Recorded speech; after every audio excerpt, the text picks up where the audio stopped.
He seems to think that just because he and Benjamin Netanyahu felt it was right to take on Iran, that all those countries that were members of NATO should therefore fall in behind and join that enterprise. Now, Donald Trump has arrived in Turkey for a high-stakes NATO summit, launching a series of combative warnings over European defence spending and immigration. Speaking alongside the Turkish President Erdogan, the US leader claimed he was merely testing people with his military demands.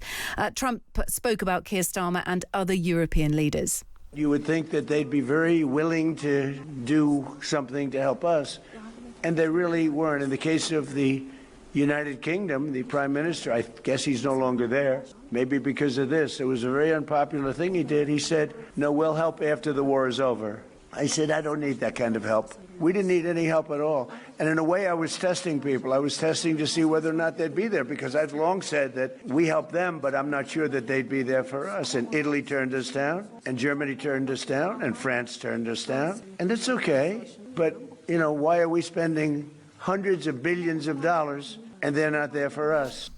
He also revived his desire to take control of Greenland, warning he would pull all American troops out of Europe if allies don't step up. Let's speak to Lord Dannatt, former head of the British Army. Lord Dannatt, thank you very much for being with us. Keir Starmer's going to be presenting his defence investment plan in Ankara then. How does he do that with Donald Trump looming large? How does he present this plan, the best that he's got? Well, it'll be uncomfortable for him because at these plenary sessions, the United Kingdom sits next to the United States because of the accident of geography or the alphabet, and I've been there. So that'll be uncomfortable for Keir Starmer to sit right beside Donald Trump. But, you know, gosh, I wish the world was full of more people like Giles Watling, who you've just been talking to, people of integrity and people who want to do the very best for their country. Donald Trump got this completely wrong as far as his understanding of NATO is concerned and his wishes for his war in Iran. He seems to think that just because he and Benjamin Netanyahu felt it was right to take on Iran, that all those countries that were members of NATO should therefore fall in behind and join that enterprise. I'm afraid that's completely wrong. The whole basis of NATO is that it's a defensive alliance to defend the sovereignty and integrity of countries in Europe and supported by the United States and Canada. And for him to think, just because we're NATO members, we should join in, like so many things with Donald Trump, he's away with the fairies.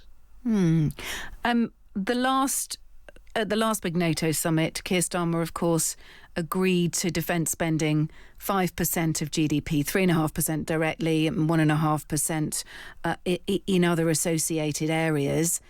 In his defence investment plan, what he set out last week was only a plan to get to 3%. This 3.5% is still elusive. There is no commitment to that. Do you think Donald Trump will raise that with him? Is he not that sort of a details guy? I mean, could that be something that Keir Starmer needs to negotiate?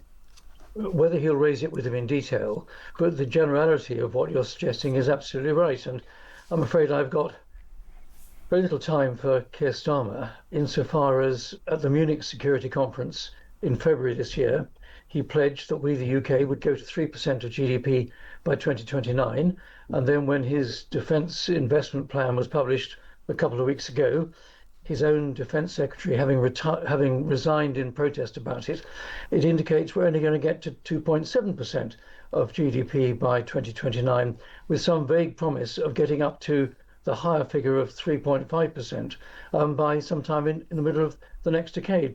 And frankly, that's just not acceptable. I've said it before, it's a little bit like saying to Hitler in, 1935, please don't attack us until 1945 because we won't be ready. There are significant threats above and below the radar to the security of this country. The Strategic Defence Review published last year laid those threats out very clearly.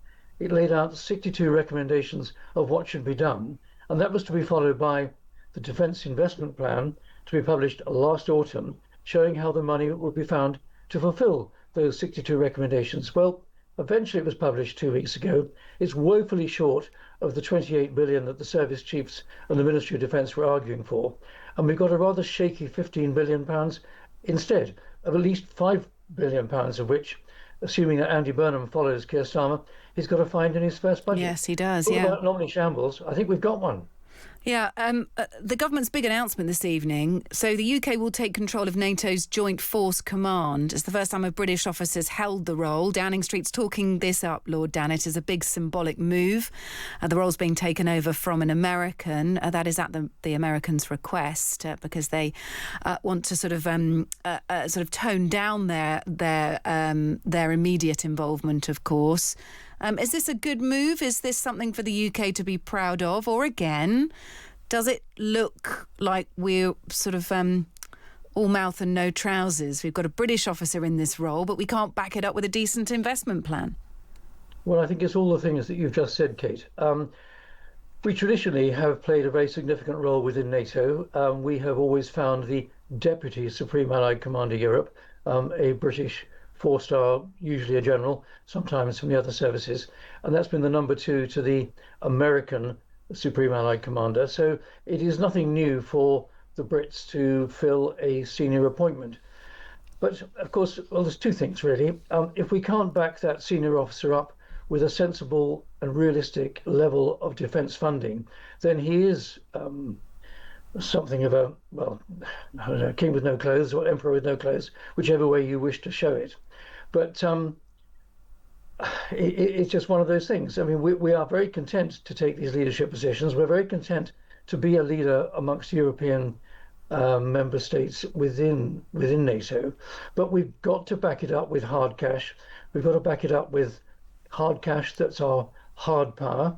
We've got to back it up with cash that goes into our soft power, because those two things together are what brings the UK influence in the world. And my goodness, to try and put more money into defence, we've gone from 0.7% going into our international development budget down to 0.5, now down to 0.3. So we're really robbing Peter to pay Paul, and it doesn't serve us at all.